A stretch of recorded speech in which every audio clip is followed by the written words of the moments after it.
I now have the privilege and the honor to call to the stage our former President Mbeki to address this gathering. Thank you very much.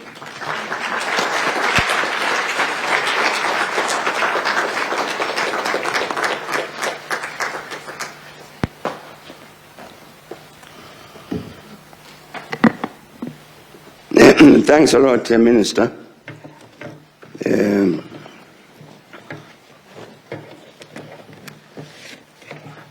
I'm glad you've gave me the permission to be robust.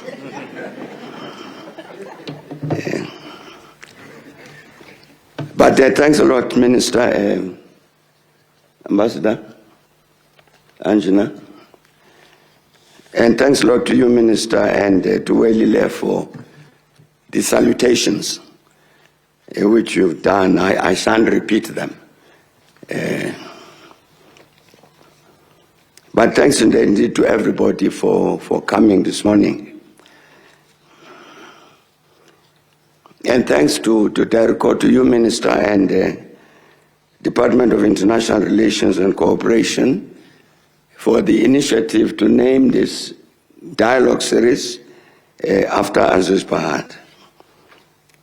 I'm very, very glad indeed that we decided to honor him in this particular way. If we take our three administrations of 1994, 99, and 2004, those three administrations, I'm sure Ngwazana will agree with me that the one person in terms of those administrations was most experienced in international relations was Aziz. He was indeed, in a sense, the expert on whom we depended for guidance with regard to these issues.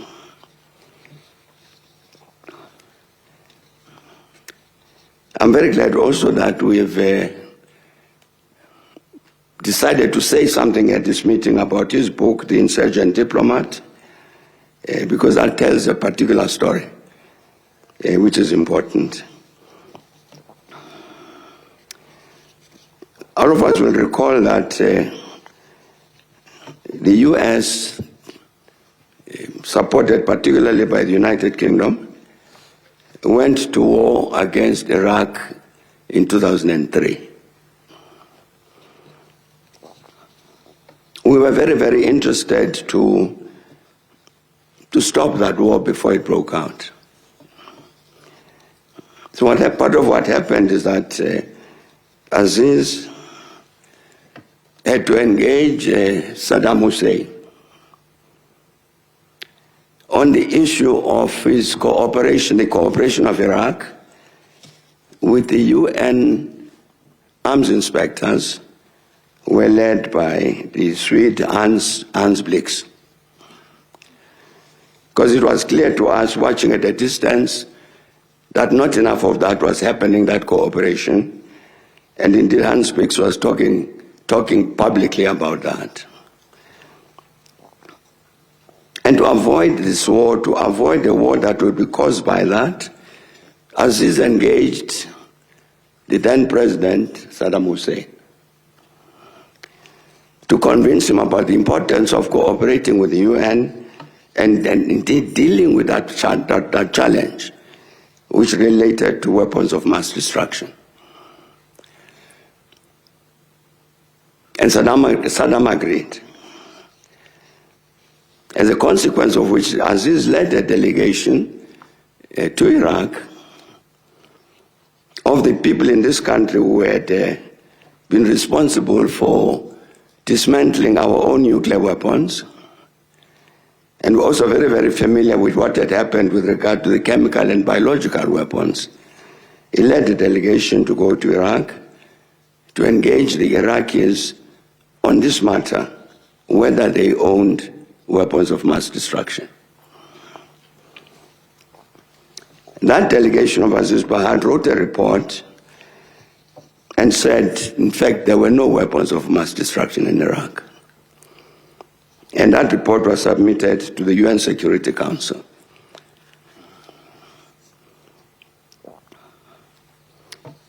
When the President George Bush at some point called me to say that he was very, very concerned about the possibility of this war and wanted to avoid it if he could, I said to him, there is a report at the Security Council which says there are no weapons of mass destruction in Iraq. And he should please access that report. I don't know if he did.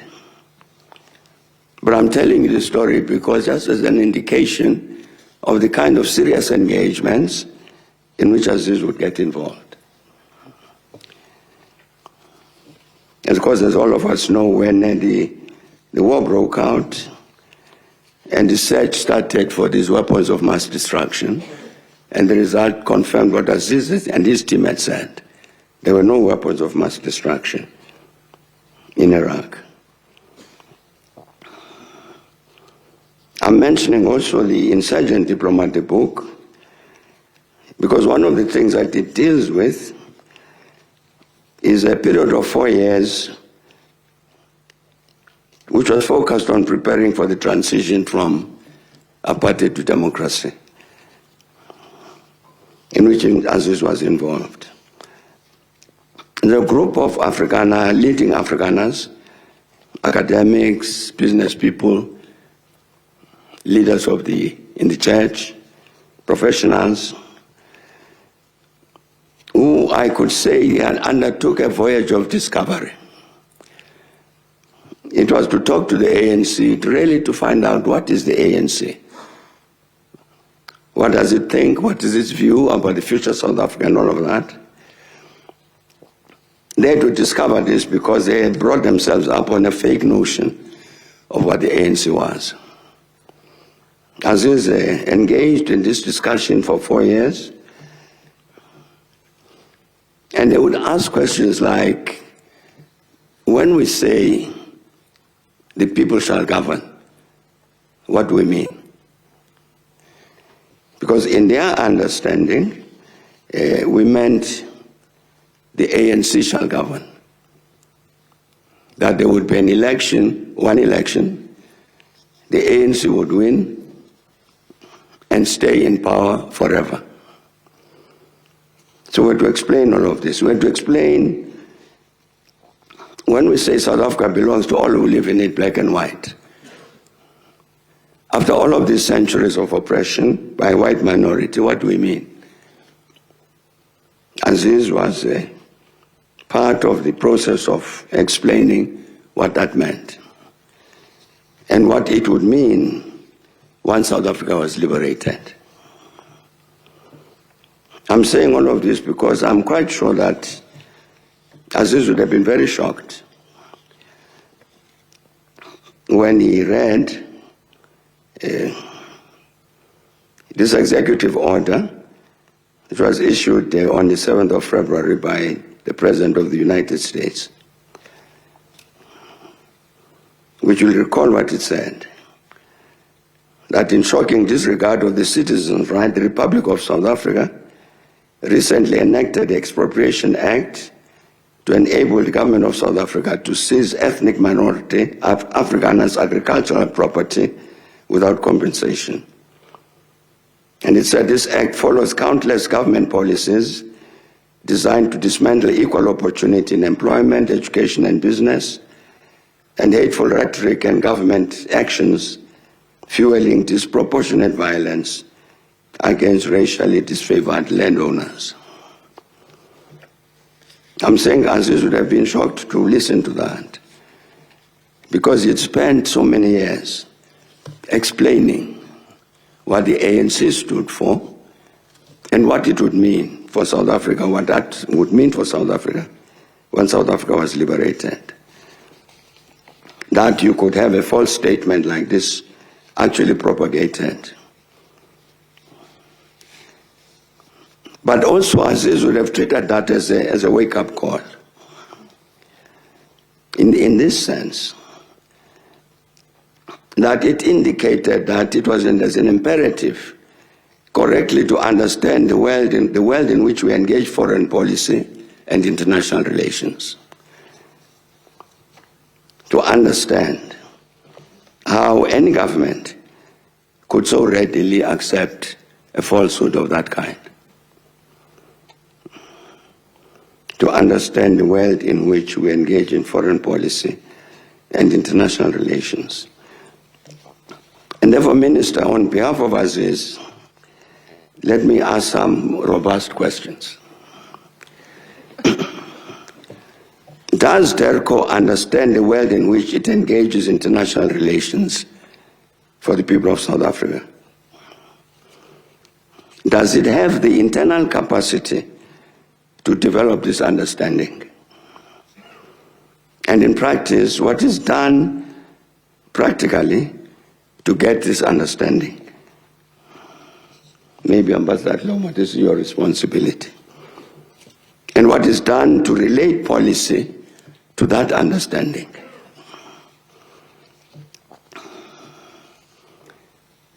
I think these are very serious questions which Aziz would have raised, so that whatever we do, it's on a basis of a proper and objective understanding of the objective world within which policy develops, which might have explained why a falsehood like this claim about the persecution of Afrikaners, how that was accepted by an important government in the world. In this context, in that context of understanding the world, let me make some remarks about the United States. Earlier this month of March, the U.S. issued its annual threat assessment of the U.S. intelligence community. And it's important to study and understand this, because as part of the need of understanding the objective world within which we operate. And the U.S. intelligence threat assessment. And among others, it has a section headed Major State Actors. And it says several major state actors present, proximate, and enduring threats to the United States and its interests in the world, challenging U.S. military and economic strength regionally and globally.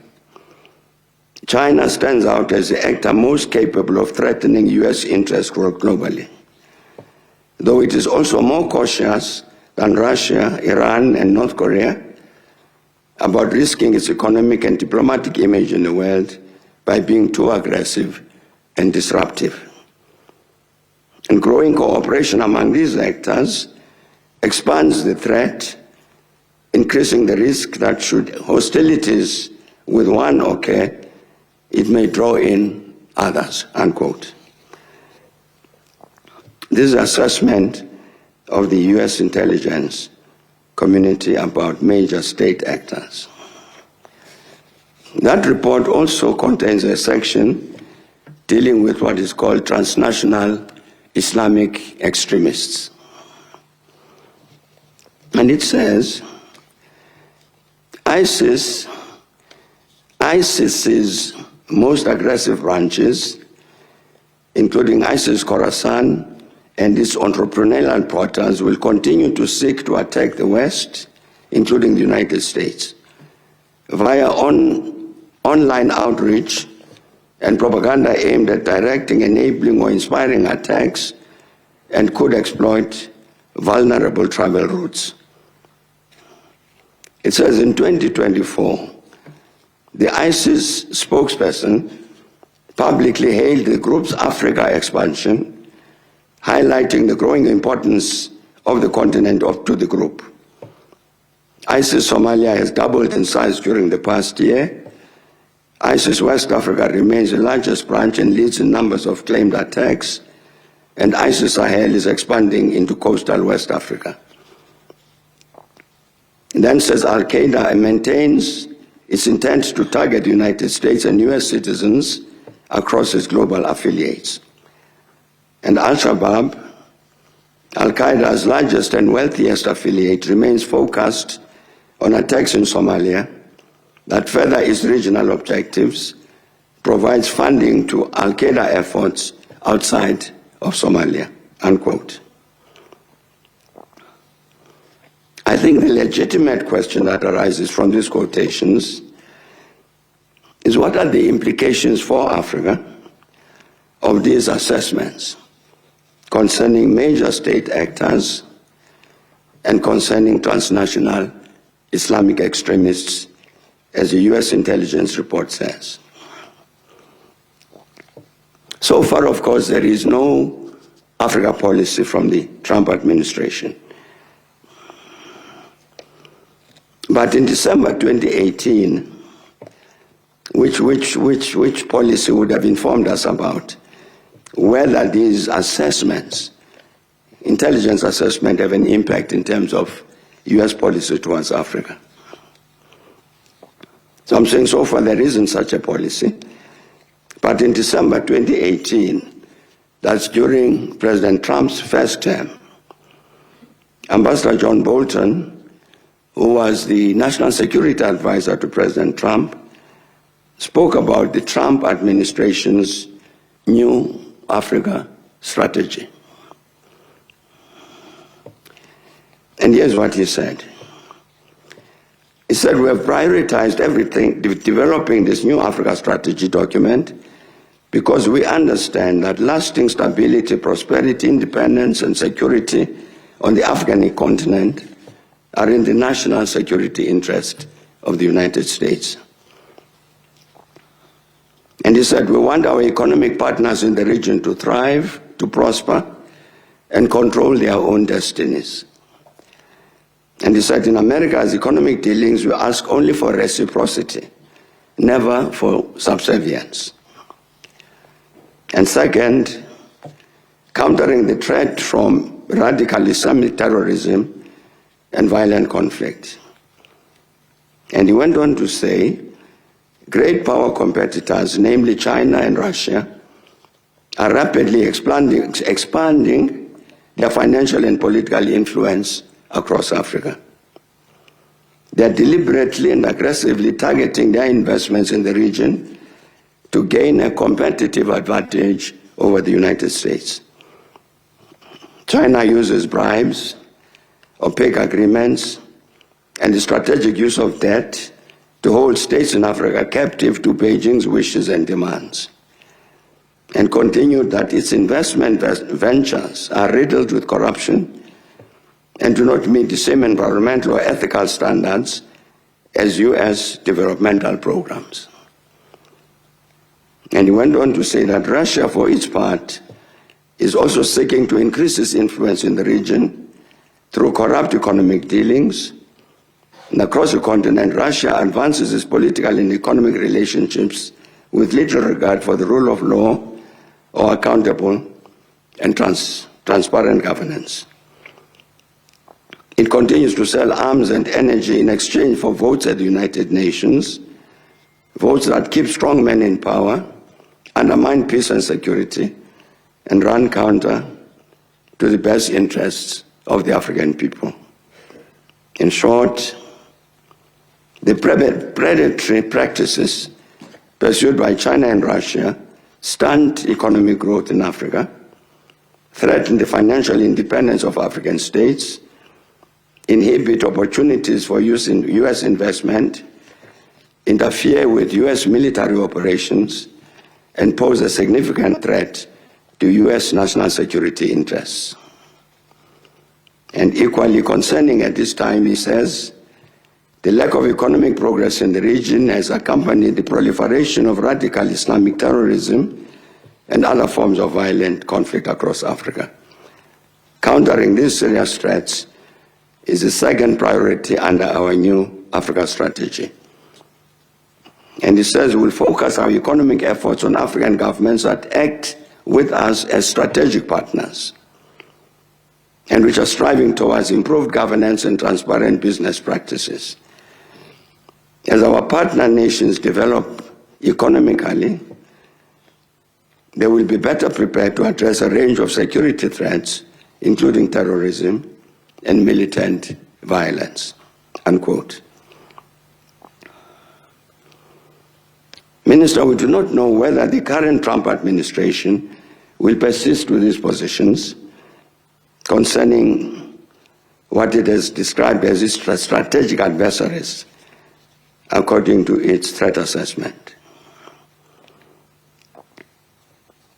I've read this thing because it may very well be that they may take, the current administration may take what John Bolton said on behalf of the first Trump administration as a framework within which to formulate its Africa policies.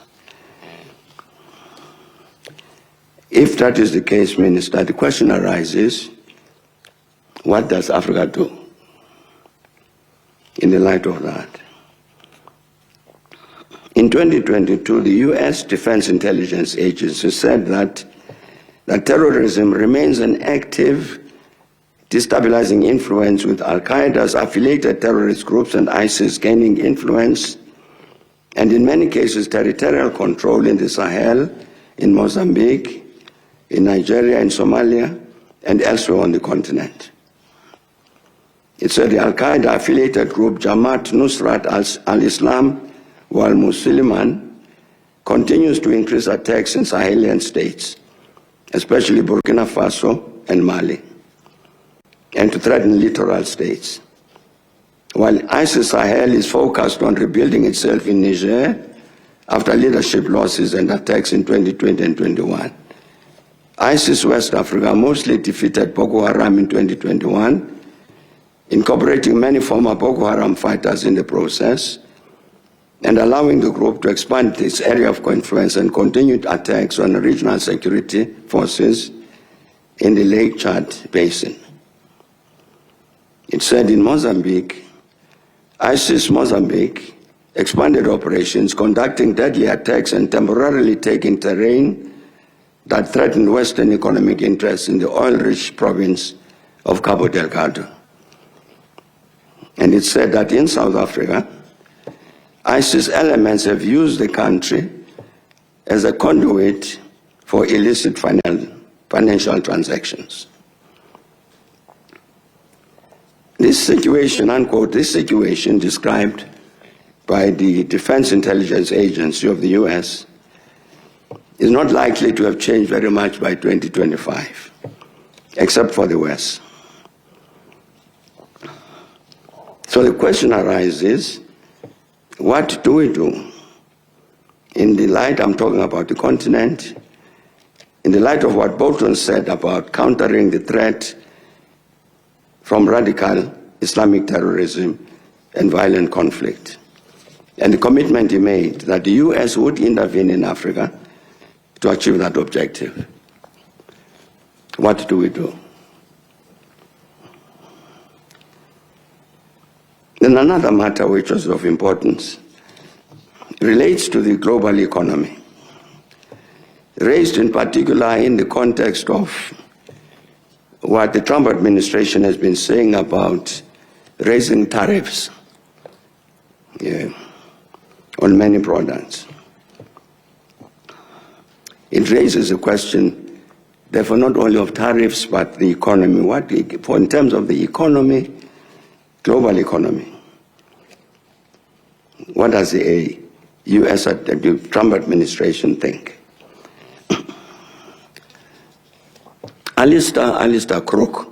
Alistair Crook is a former British ambassador, belongs to a group called the Conflicts Forum. And in this regard, talking about the economy, he makes an interesting proposition. And he writes that the post-World War II geopolitical outcome effectively determined the post-war global economic structure. And says both are now undergoing huge change. And he says the US has been forced into two major conclusions. First, that the budget deficit coupled with exploding federal debt finally has turned the resource curse back onto the United States. As the keeper of the global reserve currency, it has necessarily made America's primordial export to become the US dollar. And by extension, it means that the strong dollar, buoyed by a global synthetic demand for the reserve currency, has eviscerated America's real economy, its manufacturing base. And he says this is the Dutch disease, whereby currency appreciation suppresses the development of productive export sectors. And the dollar's global role contributed to the financialization at the expense of investment in the real economy. And says that the reserve currency, and consequently the strong dollar, has pushed, which is very interesting, has pushed many US military supply lines out to China. And he said, the Pentagon says it makes no sense for the US to depend on Chinese supply lines to provide the inputs to US military manufactured weapons. And the US administration has two answers to this conundrum. It's to weaken the value of the dollar and therefore to increase the value of the partners' status currencies. And he says the US solution is to force the rest of the world to appreciate their currencies in order to improve the US export competitiveness. And he says the second option is a unilateral approach. In this approach, a user fee on foreign official holdings of US treasuries would be imposed to drive the reserve managers out of the dollar and thus weaken it. And he says a US economic rebalancing is coming. And says Putin is right. The post-World War II economic order is gone.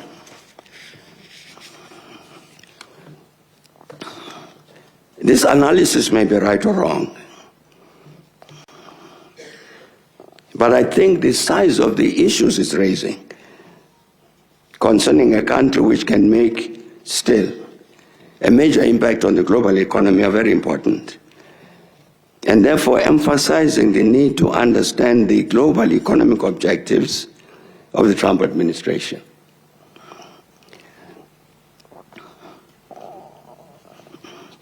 Alistair Crook said that Putin was right, the old economic order was on the way out, creating new possibilities. And he talks about what Putin said earlier this month when he addressed the Russian Union of Industrialists and Entrepreneurs. He was talking about Russia in the context of this economic world order that is on its way out. He says sanctions are neither temporary nor targeted measures. They constitute a mechanism of systemic strategic pressure against our nation. Regardless of global developments or shifts in the international order, our competitors will perpetually seek to constrain Russia and diminish its economic and technological capacities. And this, as I reiterate, sanctions and restrictions are the reality of the existing new stage of development that the entire world, the entire global economy has entered. The global competitive struggle has intensified, assuming increasingly sophisticated and uncompromising forms. But the so-called Western dominance is slipping away, and new global growth centers taking the center stage is a long-term trend. And I want to emphasize that. Yes, of course, we are fully aware of the advantages offered by our so-called Western partners, such as advanced technology and production process organization. We should keep in mind that growth rates in various regions of the world will remain stable over the next several decades. And the fact that we have, to a certain extent, refocused our priorities, not through our fault, by the way, due to a number of circumstances, may be a good thing. We are shifting our focus to global promising markets. All things that we need, we will get one way or another. Of course, he says, this long-term trend will remain unchanged. It will be bolstered up by, among others, the BRICS development platform that is currently taking shape. What Putin is arguing here is that despite all obstacles, essentially because the old order in the economy globally no longer holds, as Alistair Crook said, Russia will succeed. What's our reading, Minister, about this?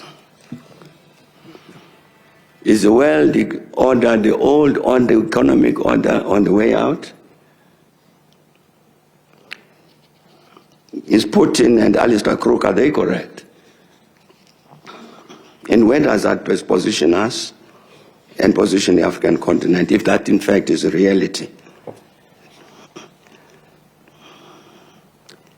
Some have correctly suggested that despite this changing world, it is still necessary to make an objective assessment of the power of the United States, given its prominent economic, technological, and military standing globally. And in this regard, the US professor Paul Post wrote in January this year and said that some might question whether the US is still the world's hegemonic power or the key country that can shape and alter the course of international politics. If it's not, then Trump's behavior, while concerning, can be dismissed as the flailing of a declining power. But even if the US is still not hegemonic, much of the world, be it nations of the Western Hemisphere, residing directly in the US orbit, the network of allies that rely on US protection, or international institutions that rely on US support to function, still view the US as a central actor in the world. Moreover, the US remains one of the few countries in the world with the power and resources largely to shape world politics in a manner that serves its interests. It would seem to be a wasted opportunity not to, unquote. The US professor Paul Post said this early this year. It was followed by another US thinker, Connor Eccles, who wrote under the heading, Trump's Power Problem, and said whether Trump likes it or not, this is now Connor Eccles, whether Trump likes it or not, the unipolar movement, that brief post-Cold War period of true American primacy, is over, particularly in economic terms, and Washington's leverage is an easy resource to squander. Trump can get modest short-term wins by threatening sudden economic shocks, but over the long term, countries will try to limit their exposure to a volatile trading partner. And he said for most of the post-World War II era, America has used its status as a dominant global economic power to shape the rules of trade and hem in its adversaries. That power is still huge, but preserving it depends on a certain level of restraint, especially given all the other powerful states in the game today. The more that Washington hits other countries with sanctions or tariffs, the more it encourages other states to find ways to cut their ties to the American economy. And he says Washington's economic sword, once the world's sharpest, is growing dull through 1,000 mindless blows, unquote. Professor Paul Post himself concludes that the U.S. appears bent on fully leveraging its outsized position within the world's trade, security, and financial networks. All right, that's the former President Thabo Mbeki there speaking at the inaugural Aziz Pahad Human Rights, Security and Peace Dialogue, which has been launched in Pretoria. He spent a considerable amount of time taking stock of developments out of the US and is painting a really theoretical path of whether or not the West is losing its dominance in global politics. It's, I imagine, the kind of thinking that's going to garner a lot of reaction as we continue watching, of course, developments over South Africa's souring relationship with the United States.